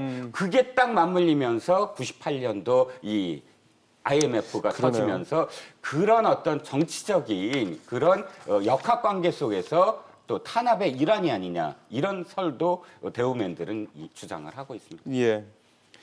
이에 대해서 이제 당시 이제 금융감독, 그러니까 구조조정을 이제 진두지휘했던 이현재 당시 금융감독위원장 같은 경우는 이를테면 판단 미스였다 이런 얘기도 합니다. 지금 여러 가지 기획 수반 해체설, 음모론 이런 부분들에서 이제 반박하는 거죠.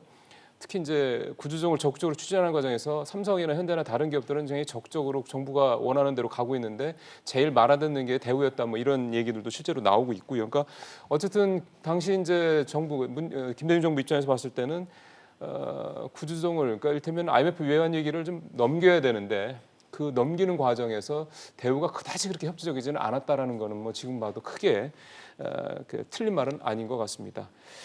하나만 더 여기서 살펴봐야 될 게 GM 매각 문제가 또 결정적인 타격이었다는 얘기가 있어서 이 얘기 하나만 더 여쭤보고 이제 마무리를 좀 하도록 하겠습니다.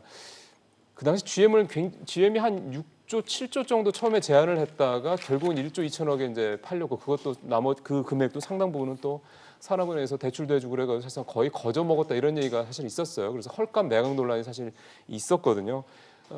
김우중 회장이 당시에 GM한테만 이 대우차를 잘 매각하면 살아날 수 있다. 이것도 또 하나의 주장의 포인트였는데 사실 그게 무산이 됐죠.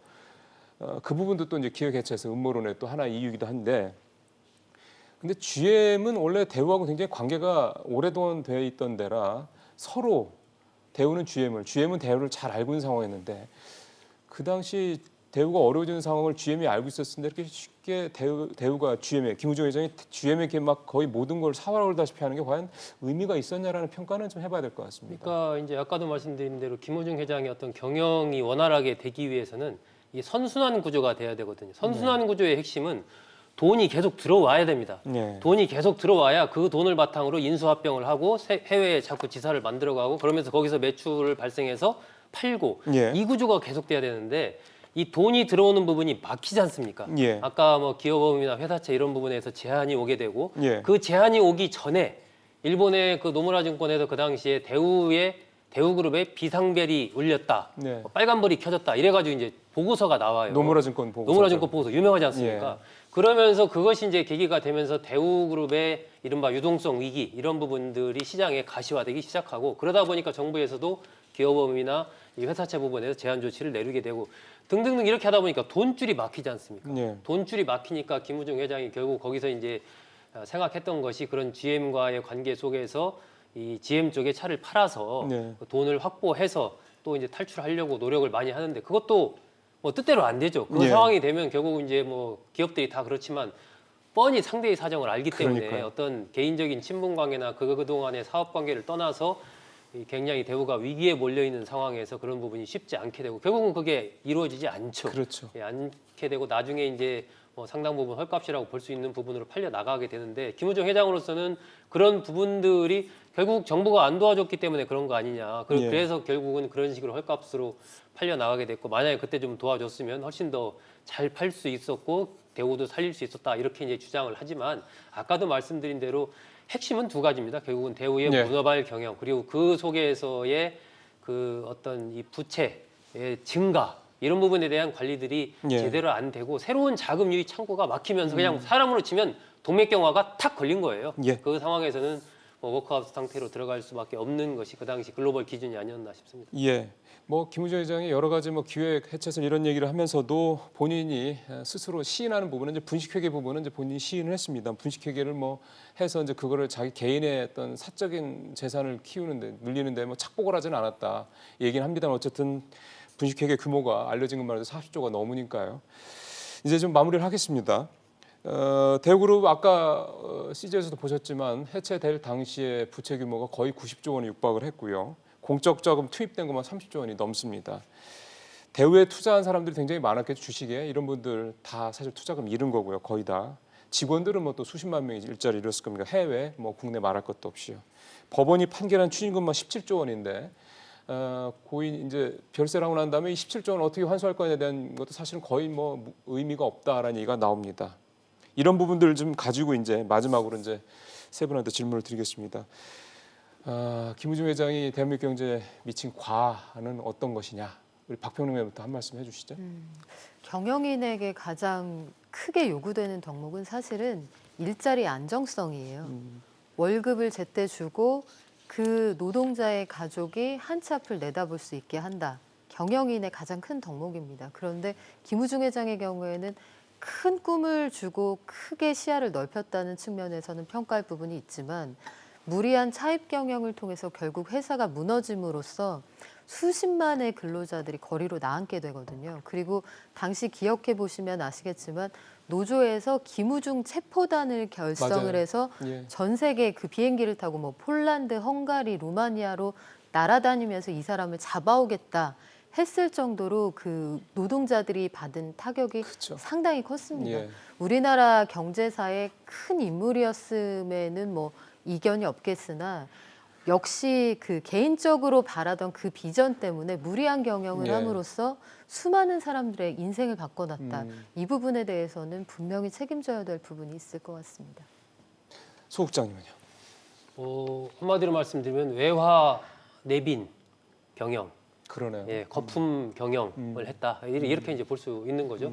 재계서열 2위까지 올라갈 정도로 굉장히 급성장을 했지만 예. 그 급성장한 이면에는 거의 41조 원에 달하는 분식 회계 그리고 91조에 달하는 그런 차입 경영 이런 것들이 뒷받침해 있었던 거고 그런 것이 가능했던 것은 결국 이제 어떤 권력과의 유착 이런 것들이 또 일정하게 존재를 했던 거고 예. 그런 전반적인 부분은 하나의 이제 과거 구시대적인 경영이라고 볼 수 있는 거죠. 그러니까 세계 경영이라는 화두 자체는 굉장히 선진적이고 앞서 나갔는데 실제로 그것을 구현해가는 과정은 굉장히 낙후된 이제 구시대적인 경영을 했던 것이고 그런 거품이 이제 터지면서 결국은 네. 몰락하는 상황까지 갔기 때문에 지금 우리 경영자들한테 주는 교훈은 그런 투명 경영, 글로벌 기준에 맞는 그런 경영을 해야 된다. 이런 부분이 또 김우중 회장이 남기고 한 하나의 교훈이 아닌가 생각합니다. 그러게요. 예, 마지막으로 이 실장님은 어떻게 과를 평가하시겠습니까? 사실 분식회계 부분은 저는 조금 이견이 있어요. 김우중 회장이 분식회계 한 부분들이 굉장히 많지만 특히나 어떤 조선 그 경영자와 만나도 조선은 분식회계가 될 수밖에 없다 이런 말씀을 맞아요. 하시거든요. 그런 얘기 그 있습니다. 몇 년 걸리는 그 배를 건조하는데 당장의 매출이 당장 적자인데 그것을 보전하려면 그건 분식이 아니라 어쩔 수 없는 회계 쪽에서의 어떤 방법이다. 뭐 이런 표현도 있는데요. 액수는 사실 저는 좀 뭐 네. 조정을 하더라도 분식회계는 분명히 예, 있었으니까요. 그럼요. 네. 근데 중요한 건 이겁니다. 김우중 회장은 분명히 시대를 읽어냈어요. 그래서 그 시대에 맞게 산업화 시대에 맞게 또 민주화의 어떤 과정 속에서 또 운동권 출신들을 불러들이고 굉장히 보수적인 사람이면서도 진보적인 가치를 구현해내려고 했던 사람이에요. 그러나 그 다음 민주화 이후에 민주주의 시대가 이제 도래하면 단순한 어떤 투명성 정도가 아니라 그 결과를 중요시하는 게 아니라 과정도 함께 중요시되고 그렇죠. 혼자서가 아니라 여럿이서 함께 공동체적인 어떤 마인드가 필요한데 그것을 좀 더 일찍 읽어서 그 스스로 좀 변신했으면 어땠을까 그런 아쉬움이 가장 아쉬운 거죠. 예. 예, 우리한테 꿈을 심어줬죠. 분명히 그 부분에서는 큰 공입니다. 하지만 정경유착 또는 문호발식 확장 경영 이런 산업화 시대 재벌들의 전형적인 또 모습을 또 보여줬던 인물이기도 합니다. 이렇게 공과 과가 분명했던 고 대우그룹 김우중 회장을 오늘 저희가 좀 평가를 좀 해봤습니다. 자, 이 실장님, 소 국장님, 박영민 평론가님 말씀 잘 들었습니다. 고맙습니다.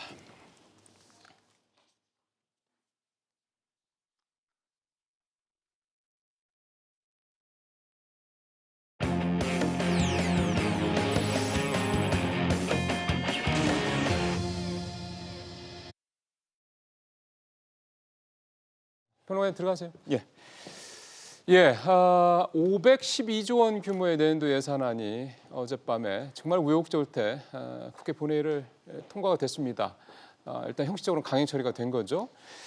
일단 한국당은 상당히 좀 강력하게 반발을 하고 있고요. 결과적으로는 4+1 협의 체제가 일단은 가동이 됐다 이렇게 또 봐야 될 것 같습니다. 이 얘기를 중심으로 해서 잠시 후에 이제 김수민 평론가와 함께 이슈 따라잡기 이어가겠습니다. 한국당을 포함한 여야 3당의 예산안 협상이 어제 저녁 결렬되자 민주당 의원들은 속속 국회 본회의장으로 집결했습니다. 저녁 8시 40분쯤 한국당을 뺀 정치 세력들이 합의한 이른바 4+1 수정 예산안이 본회의에 상정됐습니다. 이때 한국당 의원들이 피켓을 들고 들어와 4+1 수정안 날치기 처리에 반대한다며 거세게 항의하기 시작했습니다.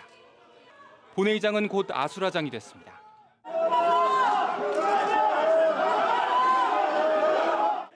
하지만 한국당은 물리력까지 동원하진 않았고 어수선한 가운데 표결이 이루어져 의원 156명 찬성으로 수정 예산안이 통과됐습니다. 2020년도 예산안에 대한 수정안은 가결되었음을 선포합니다. 이게 뭐예요? 법정 시한보다 8일 지각 처리된 내년 예산안은 512조 규모로 정부가 제출한 원안에서 1조 2천억 원가량 삭감됐습니다. 올해 예산보다 43조 원 가까이 늘어났습니다. 특히 유아교육비 보육료, 공익기능 증진 직불 예산 등이 증액됐습니다. 국가의 당면 과제에 대응하고 미래를 준비하겠습니다. 한국당 의원들은 대부분 표결에 참여하지 않았고 예산안이 의결된 뒤에도 민주당과 한국당 의원 사이의 고성이 한동안 계속됐습니다. 예, 화요일, 수요일, 금요일은 김수민 시사평론가 모시고 얘기 나눠봅니다. 어서 오십시오. 네, 반갑습니다. 예.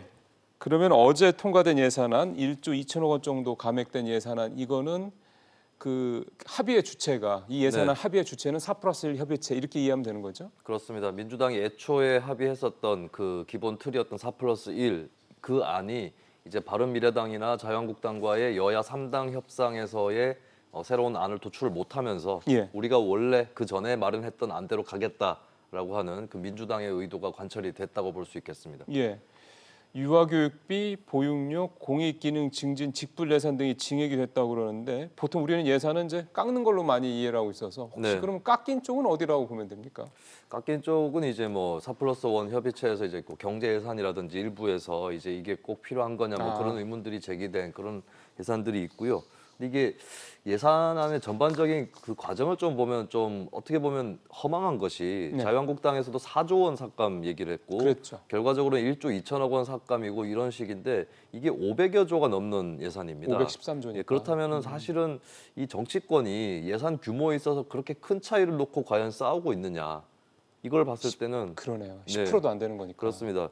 그렇다면 앞으로도 이제 좀 야당에서도 한편 좀 유념을 해야 될 것이 우리가 여당과 크게 다른 내용이 있다면 예산 전반에 대해서 우리라면 이렇게 예산을 짰다라고 하는 그 대안을? 예, 커다란 틀을 미리 그러니까 예산안 처리 시점에 임박해서가 아니라 한 몇 달 전부터 맞아요. 정부가 예산안을 발표할 시점부터 우리가 정부를 운영한다면 이렇게 짜겠다라고 하는 거대 비전부터 좀 제시를 할 필요가 있다고 보여져요. 근데 예, 그런 것들은 사실 지금 민주당이 예전에 야당일 때도 그런 모습까지는 맞아요. 보이지는 않았거든요. 맞아요. 예. 그래서 좀 약간 거대한 틀에서 한번 부딪히면서 그렇게 미세하게 조정해서 들어가는 이런 모습이 보여야 되는데 지금 국민들이 좀 제3자 입장에서 봤을 때는 저 정도 예산 규모를 갖고 저렇게 싸운단 말인가 이런 부분은 좀 납득이 안 될 수도 있을 것 같습니다. 그러니까 저게 어떻게 보면은 저 예산이 저 많은 예산이 국민들한테 또는 국가 경제를 위해서 적재적소에 적절하게 쓰일 것이냐에 대한 굉장히 어떤 디테일한 부분에 대한 얘기는 없고 그냥 결국은 저건 당리당략 아니야 이렇게까지 볼 수밖에 없는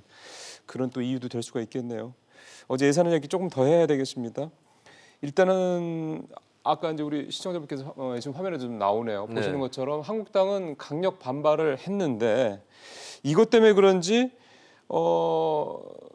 뭐랄까 심재철 이제 새 이제 원내대표나 그 지도부가 좀 당했다 뭐 이런 얘기도 좀 나오고 해서 제대로 대응 못했다 이런 얘기도 막 나오더군요. 예산안이야 힘과 수에서 밀려서 질 수도 있는 부분일 텐데 문제는 그 전에 심 대표가 취임을 하자마자 필리버스터 철회 이 방침에 대해서 일단 내비치면서 그렇게 쉽게 물러서냐라고 하는 당내에 그런 반발이 또 있었습니다. 그런 와중에 예산안까지 저렇게 밀리는 모습을 보이니까 어쨌든 간에 이게 글쎄요 나중에는 액땜으로 드러날지 아니면 처음부터 기세가 꺾였다고 봐야 될지 이거는 좀 결과를 봐야 되겠습니다만 심 원내대표가 취임 초창기로서는 그렇게 당선의 어떤 효과를 크게 누리지 못한 그런 결과는 현재로서 나온 것 같아요. 그리고 뭐 늘상 나오는 얘기지만 뭐 이제 지역구 예산 챙긴 그런 의원들도 뭐 여러 명 있다라고 슬슬 얘기가 나오더군요. 예를 들어서 뭐 지금 보니까 일단 4+1 협의체 의원들은 뭐 다 실속을 챙겼다는 얘기도 나오고 심지어는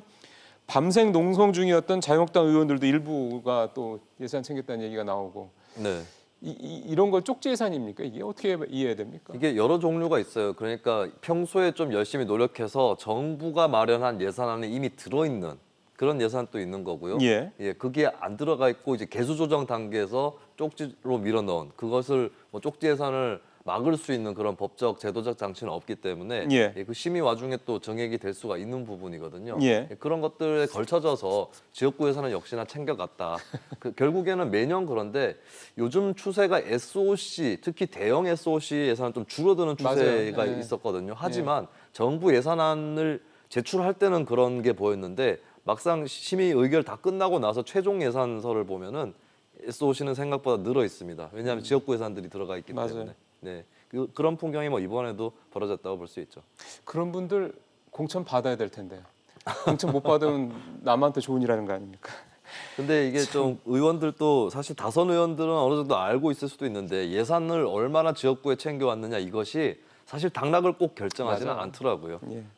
그러니까요. 평소에 그러니까 4년 동안 꾸준히 지역 관리도 잘 하고 뭔가 계속해서 좀 의원으로서 역할을 잘 하는 분들 이런 분들이 자꾸 이제 뭐 다선이 돼야 되겠죠. 그래야지 정치도 발전하는 건데 어제 예산안 관련해서 어제 아마 많은 분들이 이 기사들을 저녁에 보시면서 이제 그 민식이법 그래서 그 부모 두 분 그 젊은 그 두 부부가 이제 이렇게 울먹이면서 이렇게 하는 모습을 많은 국민들께서 지켜보셨을 겁니다. 참 어렵게 됐네요. 이 정말 전혀 정쟁의 대상이 될 수 없는 그런 내용 말이죠. 사실은 애초부터 자유한국당이 이런 아동의 안전을 보장할 수 있는 법안들에 대해서 강력하게 반대할 이유가 있었는가? 그러니까요. 그리고 실제로 별로 없었던 걸로 보여져요. 근데 막무가내로 이제 어떻게 보면 다른 안건에 대해서야 원래부터 자유한국당이 선거법이든 공수처법이든 반대한다는 입장이 확고했고 그것을 아는 국민들은 많이 있는데 여러 가지를 다 틀어막겠다 한꺼번에 필리버스터를 하겠다 이 방침이 나오면서 좀 자유한국당이 굳이 사지 않아도 될 빈축을 샀다라고 볼 수 있겠고요. 그리고 법안 처리라는 게 하다가 보면 조금 늦춰질 수도 있는 거기는 합니다만은 괜히 그 법안을 처리하는 과정에서 혹시 이게 안 되는 거 아니냐 그리고 언제 처리가 되고 가결이 되고 하든 그걸 떠나서 괜시리 어떤 유가족에게 압박을 주는 게 아니냐 이런 느낌들을 유가족들을 포함해서 많은 국민들이 받았을 겁니다. 예. 그래서 이렇게 통과될 것을 왜 그렇게 과정을 거쳤는지 예, 그런 부분에 대해서 정치권이 좀 다시 돌아봐야 될 것이고 예. 자유한국당으로서는 이 스쿨존이라든지 아동 관련한 이 예. 법에 대해서는 좀 실책을 범했다고 볼 수 있죠. 근데 이 민식법 관련해서 특히 통과되고 난 다음에 강효상 의원, 그 한국당 의원들 네. 두 분이 있던데요. 너무 징벌이 세다라고 이제 네. 반대를 한 그런 목소리 나와서 이제 굉장히 좀 또 여론에 또 비판을 받고 있던데 네. 이분들의 주장은 민식법의 처벌 기준이 너무 과하다 네네. 이건 거잖아요. 가중 처벌되는 그렇습니다. 거다. 이거 어떻게 이해를 해야 됩니까? 뭐 그런 입장도 있을 수는 있습니다. 우리가 형량을 정하는 입법을 할 때는 이게 좀 과도하지 않는가라는 생각을 해볼 필요가 있고 또 그런 입장을 피력하는 의원은 있을 수는 있겠죠. 그러게요. 근데 문제는 이제 이런 측면이 있어요. 좀 진작에 토론들을 하지 그러니까요. 그랬는가 본회의 예, 전에. 예. 그리고 좀 잘못 알려져 있는 게 한때 며칠 전에 한 인터넷에서 이 너무 심하다 형량이 뭐 무기까지도 그 적혀져 얘기가 있고 나왔군요. 그래서 예, 그 얘기가 돌긴 했는데 자세히 살펴보면 여러 가지 요건들에 충족을 시켜야 강한 형량이 가능합니다. 그러니까 사고가 났다고 해서 무조건 그렇죠. 강한 형량을 때리는 그런 법안은 아니거든요. 그러니까요. 예, 안전 의무를 소홀히 했고 그리고 뭐 속도도 안 지켰고 예. 여러 가지 요건들이 다 예. 맞아떨어진 상태에서 사망 사고가 났을 때 예. 강하게 처벌하는 예. 예, 그런 법이기 때문에 이 처벌이 뭐 되게 이 자체로 법 자체로 굉장히 강력한 처벌이다라고 그리고 무조건적인 강력한 예. 처벌을 만들어낸다라고 단정 지을 수 있는 법은 아니었습니다. 근데 이런 그러니까요. 부분들이 잘 공론의 장에서 그러니까 논의가 안 된 것이죠. 그래서 아마 비판의 그 초점 중에 하나도 왜 통과시켜놓고 나니까 또 저런 소리가 네. 하느냐. 통과되기 전에 진즉이 좀 저러지. 이런 비난들이 나오고. 그렇습니다. 본회의 전에도 여러 예. 단계가 있지 않습니까? 예. 하여간 총선 때 보자. 그래서 이런 네. 시민단체들도 있는 것 같습니다. 좀 넘어가 보죠. 다른 주제로요. 패스트트랙 폭력 사건 관련된 부분. 이제는 네. 이제 물론 아직 패스트트랙에 올라 있는 뭐 세 가지 아니다. 통과된 건 아니긴 합니다만 지금 계속해서 얘기가 나오는 거는 이건 뭐 검찰 관련된 얘기기도 합니다만 왜 그렇게 조국 장관 할 때는 먼지 털듯이 잡더니 왜 이 그 한국당 패트 관련된 이 폭력 관련된 의원들은 왜 소환하고 조사 제대로 안 하느냐는 네. 지적이 계속 또 나오네요. 네, 그 의원들을 소환을 못하는 게 경찰과 검찰 양쪽의 공통점이었던 것 같아요. 특히 회기 중에 네. 예, 소환을 잘 못하는 또 우리나라 의원들이 뭐 불체포 특권, 예. 면책 특권 이런 것들 물론 특권이다라는 그런 비판도 많이 받고 있는데 그리고 당분간 또 계속해서 임시국회가 이어질 가능성이 있는데 그래도 그렇다면 그것 때문에 또 소환을 못할 거냐 이 부분이 좀 있는 것 같고요. 그러니까 네. 한국당에서 또 이런 법까지 만들겠다고 또 나오면 이게 네. 또 국민들 입장에서 봤을 때는 수사도 안 했고 조사도 안 됐는데 무슨 또 뭐 막겠다는 이런 법까지 네. 만들겠냐 이런 또 비판을 할 수밖에 없거든요. 일단 의원 소환 부분을 제외하고는 뭐 국회 방송 압수수색이라든지 예. 검찰에서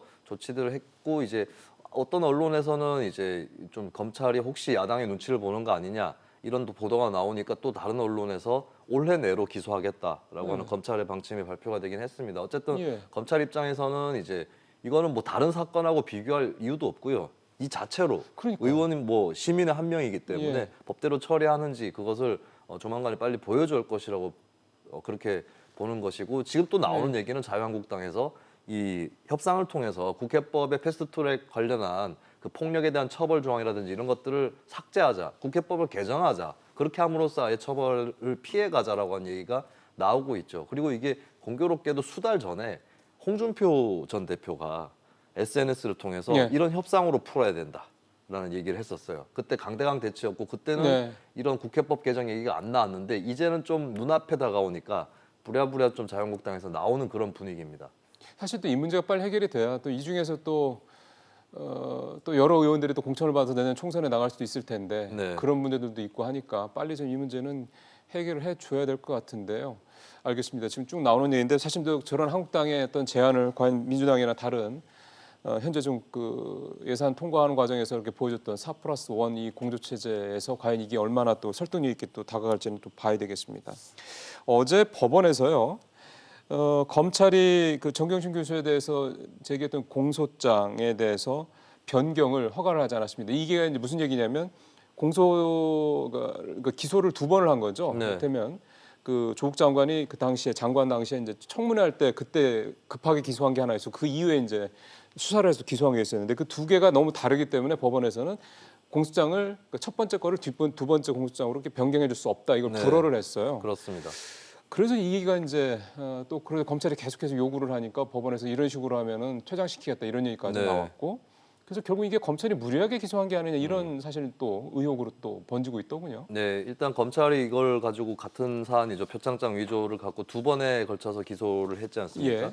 근데 검찰 입장에서는 표창장 위조라고 하는 하나의 혐의를 갖고 한 것이기 때문에 좀 내용이 달라지더라도 하나의 사건을 다룬 거다 이렇게 주장을 해왔고요. 근데 법원에서는 이게 이제 뭐 표창장 위조 시점 그리고 위조 장소, 위조 목적, 방법 이런 것들이 달라져서 예, 주요 항목들이 다 다르던데요. 두 가지가 예, 이제 다른 예. 사건이 되어버렸다라고 예. 하는 논리였습니다. 근데 이거는 이제 법원의 어떤 판단을 존중해야 되는 것이죠. 그렇죠. 그리고 뭐 그게 현실인 것이고 검찰에서 좀 어제 무리하면서 맞서다가 이제 퇴정시키겠다라고 하는 일종의 굴욕을 당하긴 했는데 이 부분 이제 검찰에서도 현실로 인정을 해야 될 것 같습니다. 그러니까요. 근데 문제는 이게 뭐 검찰 입장에서도 크게 흥분할 일이었는가 그것도 좀 의문인 게 그러니까요. 이렇다고 해서 표창장 위조 혐의가 무죄가 되거나 그렇죠. 이렇지는 그거는 않거든요. 아니거죠. 네, 예. 앞으로 여러 가지 방법들이 좀 거론이 되고 있고 뭐 공소를 취하한 다음에 다시 뭐 하든가. 이게 과연 진짜 제대로 된 건지 법원에서 잘 받아주지 이거는 좀 미지수지만 다른 방법들이 또 있는 것이고 예. 이 건 하나 가지고 뭐 양쪽 어느 쪽이 잘 됐다 혹은 잘못됐다 큰일 났다 이렇게 예. 볼 수는 없는 건이라서 오히려 검찰이 저렇게까지 재판장에서까지 저렇게까지 예민하게 반응하는 거는 정말로 지금 이미 이제 얘기가 되고 있는 검찰이 무리하게 기소를 하고 또 무리하게 수사를 하는 어떤 그런 여론을 그런 식으로 갈까봐 의식한 게 아니냐 이런 생각을 할 수밖에 없네요. 근데 그런 행동을 하면 또 무리성이 더 돋보일 수도 있는 그러니까요. 부분이거든요. 근데 예. 검찰 기소도 약간 이해할 만한 구석은 당연히 있는 게 이 표창장의 날짜가 2012년 9월 7일로 돼 있습니다. 예. 그래서 공소시효가 혹시 지나가 버릴까 봐 그것 때문에 기소를 한 거지 청문회에 맞춰가지고 우리가 기소하겠다 이건 아니었거든요. 근데 그 그렇다고 다음에 볼 수는 예, 없었고. 두 번째 기소했을 때는 그게 2013년이거든요. 그렇죠. 그러니까 더 알아보니까 그러니까요. 표창장에 적혀 있는 날짜보다 뒤에 있는 날짜에 그러니까요. 위조했다라고 검찰이 판단한 거기 때문에 공소시효 문제는 뭐 검찰이 처음에 걱정했던 거에 하고는 달리 예. 그 문제는 그렇게 또 풀렸다고 볼 수 그러니까 있겠습니다. 평론가님 말씀대로 뭐 그렇게까지 예민하게 할 부분이 아닌데 재판장에서까지 네. 끝나고 난 다음에 얘기하는 건 모르겠지만 어쨌든 뭔가 이런 것들이 또 자꾸 이제 검찰에 대한 부담이 검찰이 좀 스스로 좀 여론의 눈치를 살필 수밖에 없는 대목인 건 합니다. 하나만 더 시간이 많지는 않으면 짧게 살펴보면은 그 정교수 측에서 기록을 자꾸 요구하는데 네. 여전히 다 안 주고 있다고 그러대요. 한 달이 넘었는데. 예, 이건 요거는 무슨 이제 의도일까요? 뭐 피의자의 어떤 권리 보호를 예. 위해서는 이제 재판이 어차피 열리게 됐기 예. 때문에 이거 사실 법쪽에서 좀 정리가 안 됐어요. 왜냐하면 검찰 입장에서는 특히 수사기관 예. 입장에서 이거 빨리 넘겨주면 그거 참고해가지고 저쪽에서 또 이렇게 뭐 변론을 악용될 수 준비할까 있다 봐. 이렇게 될 수 있는 거고 근데 피의자 인권 측면에서 보면은 미리 준비할 수 있도록 그럼요. 해야 된다고 법조계의 중로는 한 재판 2주 전에는 줘야 되지 않냐 그러니까. 뭐 그런 의견입니다. 그리고 이제 검찰에서도 사실 공소장을 보면은 많은 내역들이 이미 들어가 있고 그렇다면 그렇죠. 이제 수사 기록이라든가 이런 것들은 줘도 현재로서는 크게 무리가 없어 보이거든요. 그래서 이런 뭐 그렇다면 왜 주지 않는 거냐라고 하는 그런 피의자 방어권 차원에서 불필요한 오해를 검찰이 살 필요는 네. 없을 것 같습니다. 너무 임박해서 주면 그만큼 변호인단에서 변론을 준비할 때 네. 부족할 거 아닙니까 시간이. 그렇죠. 그럼 일방적으로 검찰 쪽에 유리한 그런 어떤 재판도 될 수도 있는 거고 네. 굳이 불필요하게 그런 어떤 불공정 논란을 일으킬 필요는 없는 거라는 생각이 좀 들어서요. 네, 오늘 말씀 잘 들었습니다. 내일 뵙겠습니다. 예, 고맙습니다. 정치계에 삼김 시대가 있었던 거 아마 많은 분들 기억하시죠. 지금은 뭐 다 돌아가셨습니다. 근데 경제계에도요. 3인 시대가 있었습니다. 삼성 이병철 회장, 현대 정주영 회장 그리고 앞서 우리가 얘기를 했었던 대우 김우중 회장 다 그들이었습니다. 이들 3인에 대한 평가는 근데 굉장히 다 다르죠. 특히 김 회장에 대한 평가는 앞에 두 분에 비해서는 훨씬 더 냉혹합니다. 현재 새 기업의 위상을 보면 뭐 그런 세간의 평가가 뭐 이해가 가기도 합니다만 역사는 승리한 자에 의해 쓰여진다라는 서양의 금언이 있죠.